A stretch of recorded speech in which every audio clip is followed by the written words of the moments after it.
Hello सांग मैंने जय जगन्नाथ। मुझे आपण दीपक। आज आम ऑफिस रे होतिला गोटे बिरियानी पार्टी, ता भी चुली रे। आसंतु देखिबा केमिति होउछि चिकन बिरियानी।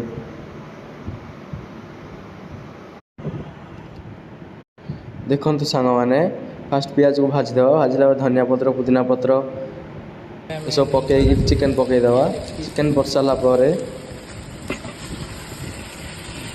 चिकन पड़गला सांग मैंने देखो तापर ठीक एटा घाटी देवा। घाटी देकरी टिके चिकन को कषी देवा।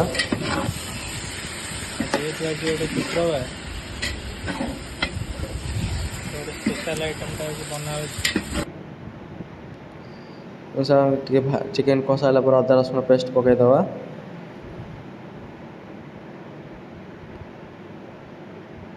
रसुण पेस्ट को पकई भल भाव मिक्स करदे। मिक्स कर सारा पर चिकन मसला हल्दी पाउडर धनिया पाउडर जीरा पाउडर सब पकई मिक्स करदे। गरम मसला सब पकई मिक्स करदे। तो भल टे घाटी दबा साइज रे से टमाटो ऐड करदे। टमाटो ऐड कर सारा पर सल्ट ऐड करदे। सल्ट ऐड कर सारा पर टे घोड़े घाटी दबा। सांग मैंने गोटे काकुड़ी चलना आम सालाड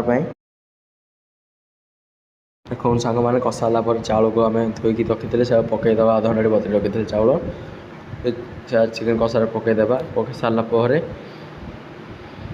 से गोटे घाटी देवा भल भाव घाटी देलापर बिरियानी मसला पकईदे। बिरियानी मसला पर पानी टे पकईदे। पानी पकई सारापर जो आवश्यक से पानी पकईदे।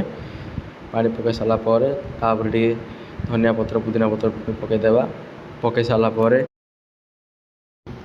घी टे ऐड करदे। देखु घी ऐड कर सारापर से दम लगेदे। दम लगे किस समय 20 मिनट अध घंटे छाड़दे।